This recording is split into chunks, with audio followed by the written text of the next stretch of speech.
So you may recall that I said I'd give ourselves one more season to progress through, to find out whether we needed to do any rule changes, to find out if this save had become impossible with only free transfers. Well, I've done that next season and I'm starting to believe again. I think this might just work.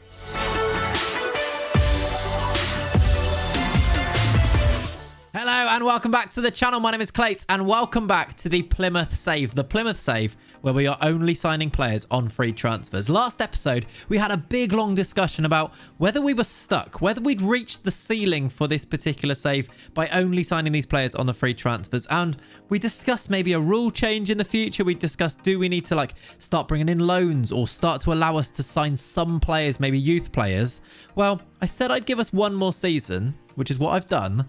And I believe that it is possible again. I think we've made a pretty significant step forward. It all started, I'm really excited to show how this season has gone with you. It all started in the last episode where we won this game here, the Euro Cup 2 final, or the European Conference League as it's known outside of FM. We won it against Feyenoord. Diego Carlos got an extra time goal to win us that trophy. And that had a significant effect, as you're about to see, because it changed our reputation from here, as you can see, as national to continental. We're going to get into that as we go through our signings, who we have signed for season number 11, I think it is. We're going to have a look at how that had an effect on us in terms of which signings we could bring in, both in and out. Of course, I'll show you all of those transfers. I have stuck to the free transfer rule. No rule changes as of yet, and I'm hoping that that doesn't need to happen in the future either. I will, of course, also show you how we did in the different competitions.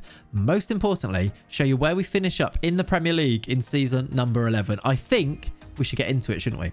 Before we do get into it, though, you knew this was coming, didn't you? A quick thank you to everyone who has subscribed to the channel recently. We've gone over 15,000 subscribers, so thank you so much for that. We're pushing towards 16,000 now at the moment. So if you're not already subscribed and you enjoy this series, make sure you are subscribed, because the time between episodes is increasing, unfortunately, because there's a lot to be played for here, and you don't necessarily know when the next video is going to come out. So make sure you subscribe, turn the notification bell on, and then you get a notification, don't you? So everybody go and do that. Leave me comments down below as well then. I've kind of teased it out of you, haven't I? Where do you think we're going to finish this season? Let me know your predictions in the comments below. And of course, give the video a little like, because it does push it out to a wider audience if more people like it. So thank you everyone who has done that so far. As you will also see down below me here, these are the names of our current Claytreon members over on Patreon. Thank you to these people. If you want your name in the video, you need to go and get involved over on there. The link is in the description. Thank you so much to these patrons. Let's move into then season 11 of our Plymouth save.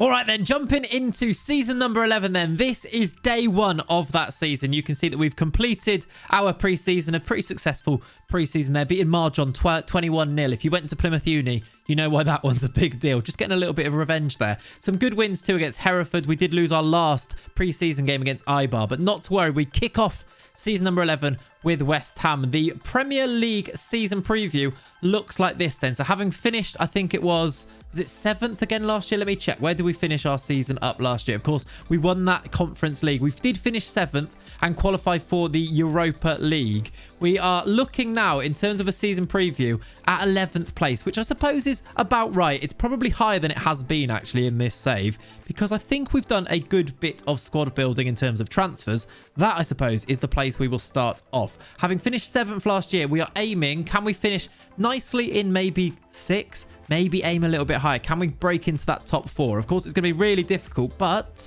I do think with the big change being that we can now be listed as a continental reputation team after winning that European trophy, we are now looking at maybe that slightly higher caliber of player to be able to bring in on free transfers. It does, of course, mean that we have to wait for players to go out of contract, but I think in the future, we can really look to improve on players and maybe be in the market for some players that are slightly better as we move through. That's what I'm hoping for anyway. But I do think we've done very well in the market. Let me show you who we have managed to bring in for season number 11 then. Okay, so we start on this screen here because there is one player that came in right at the end of last season, and it's on last season's list here. That is Thiago Ferri, who is a midfield centre, well, centre mid. Look, as you can see, 24 years old. There's quite a few of these Brazilian type players that are sort of very good Premier League players. Maybe not good enough to start for us just yet, but I'm kind of bringing in as many players as I can to try and improve the squad as a whole. Thiago Ferri is one of those. I think I may even have loaned him out. We will see about that. But let's move through. I don't think there was any players that left before the window closed. Oh, there was actually. Kike Monreal did go out on loan before the window closed at the end of last year as well. He is a young centre-back we were using him in, weren't we? But he's gone out on loan to Huddersfield for next season. Let's go into these season's transfers then. And the list is not as long as it sometimes is if you have a quick look. Before we look at these actually, just to show you the players that were released or retired at the end of this season, Mafla was released as well as Otavio, as you may have seen before there. So as I mentioned, the list of players coming in is a little bit smaller, but in terms of quality, I think we've managed to find some real quality players coming in. We'll start with the main one. Carlos Jose is our main player. In fact, he probably deserves me to click on him properly here. He's a 23-year-old Brazilian. He's 5'2". I did tweet about this guy because it goes against all of my morals and all of my usual values for signing players in FM. He's not big, tall, and fast. He's tiny. But I think he's going to add a little bit of quality to us. Now, ignore his wages that he's on. If I just show you the wage budget that we've still got to spend, we've still got 24 million to spend. And look at this, still 1.8 million pounds per week available on our wage budget. So yes, he's on too much of a wage. I do agree with you, but we've got so much to spend because we haven't spent any transfer budgets that I thought we might as well go for it with Carlos Jose. And I think he could be quite important for us this year as we go about playing this type of system here with a DLP with two players in front of them. I think he can slot in very nicely, probably rather than Ferry there, probably in this role here in this midfield. I think he could be a good player for us. He's the first signing. He has joined from Newcastle, where he did play Premier League games last year. Look, not a great average rating, but starting games for Newcastle. We get him in for free, and I'm excited to see how he does. The next one is a bit of a veteran striker, Gabriel Jesus. Not great physicals, but he's going to be a backup for Kyle George, who's probably going to have to continue to be our #1 striker. Gabriel Jesus, though, a bit of, experience, quality around the place, £150,000 per week, probably just for one season. He has come in. The next two are, again, youngsters. 24-year-old striker Javi Lillo. Got a lot of quality about him. Looks like a decent player here. Again, don't know if he's going to be a starter, but the fact he's free and he has a value of nearly £20 million from City just means that I have to bring him in, maybe sell him on for profit, as we've been trying to do. I'll show you the sales afterwards. He's very similar, actually, to our main sale of this summer, which is Hector Gascon, who has moved on. He looks really good, but we got 20 million basically out of him, right? It was 23.5 million pounds. After signing him on a free, I just thought, do you know what? He's played 4 games for us and we've made 23 million pounds. It means we can keep affording all of these massive wages that we're spending on players. So he has moved on. Javi Lillo comes in, and then the final signing, Giovanni Petricilio. Giovanni has come in to the club, and again, another midfielder, probably playing in that CM attack role or maybe that advanced playmaker role. He can kind of do both, look, actually. Does he have the traits that I like? Not necessarily yet. We should probably train them in. He's going to play in that midfield. Giovanni Petricilolo. Nailed it. Other players that have departed then, João Palhinha, Xavi Simons has moved on, Rasic has moved on, Jake Blake, who we signed for £1.4 million. Was it 1.4 or 1.7? £1.4 million that ruined everything. He has gone out on loan. Also, Amrani, who came in, has gone on loan. Van der Ven on loan. These are loans, look, there, as you can see. Eliane, Coleman, Gillam, who I still think could be a good player for us in the future. I thought, actually, Wolfsburg, he's going to be a starter for them. Let him go and play football there. I don't know if Gillam's going to be the long-term replacement for Kyle George, but he might be, and I think I'd prefer him to be playing football. He's played 2 games for Wolfsburg already, look, and scored 2 goals. So that's why I've sent him out on loan. Felipe as well, and Reece Williams has gone on loan as well. Those then are the transfers for this season. What I'm going to go and do now is jump to the end of the season. There are a few more players that I brought in over the course of this season, so I'll show you those as well. But most importantly, show you how the campaign has gone. I'm very excited about what could be about to happen in this save. Let's jump forward to May 2032.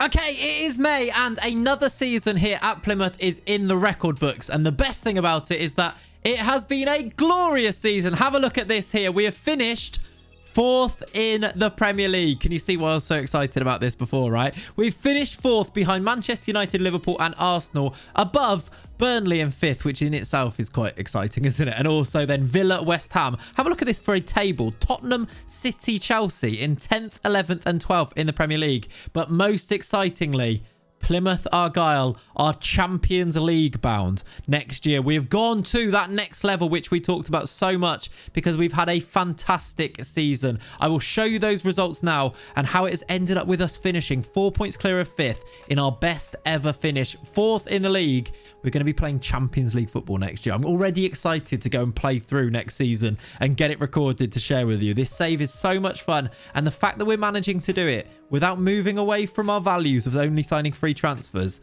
is actually very, very exciting for me, and I'm very proud of what we're managing to achieve. Let's have a look at how this season went then. We got off to a little bit of a weird start, actually. We drew to West Ham, then beat Sheffield United 5-1. By the way, I will show you some of the player stats too. We talked about Carlos Jose being important. We talked about whether these young players that we're managing to bring in now, these new gens, will be important. Have a look at the start of the season that Sam O'Brien had. Here, look. He scored against West Ham. He didn't score there, but he scored 2 against Reading after that, and then just became a really good outlet for us on this right-hand side. I'll show you the tactics and everything too. I did briefly show you them earlier, didn't I? But I'll show you exactly how everyone's got on. After losing to City, we went on a decent run here. 5-2 against Reading. We beat Valencia in the Europa League. I'll show you our Europa League run as well. Losing to Villa. So a little bit up and down at the start, but have a look at the form after that. If I just highlight these ones here, from Cambridge all the way through to Sunderland in November, we didn't lose a game in this spell, and it included great wins. We beat Watford 4-0 away from home.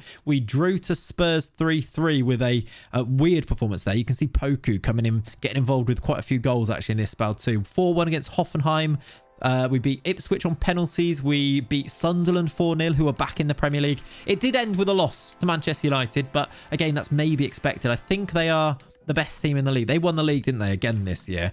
We had a bit of a weird spell over December. We lost 5-0 to Liverpool. They were just way too good. We also lost to Chelsea, but we're losing to the teams that maybe you'd expect us to lose against, but we're managing to beat those teams that should really be around us. Teams like Southampton, teams like Norwich, who you'd expect us to beat. We even, look, in the Carabao Cup here, over 2 legs, we beat Manchester United. I think it was 6-3 on aggregate to set up a Carabao Cup final, and I did think about doing that as a live com, and then I was like, do you know, it's the Carabao Cup final is so early in the season, isn't it, that I didn't do it. I kind of wish I did now, because not only have we finished 4th this year, but we've won another trophy. We dominated Liverpool in a final again. I don't know why this happens. Sometimes, I mean, we lost 5-1 to them in the league this year, but we've just beaten them 6-3 in the Carabao Cup final here. Kaio George, Haidara, Bremer, Kaio George, Kubo and Bustos with the goals. You can see the system we are using here.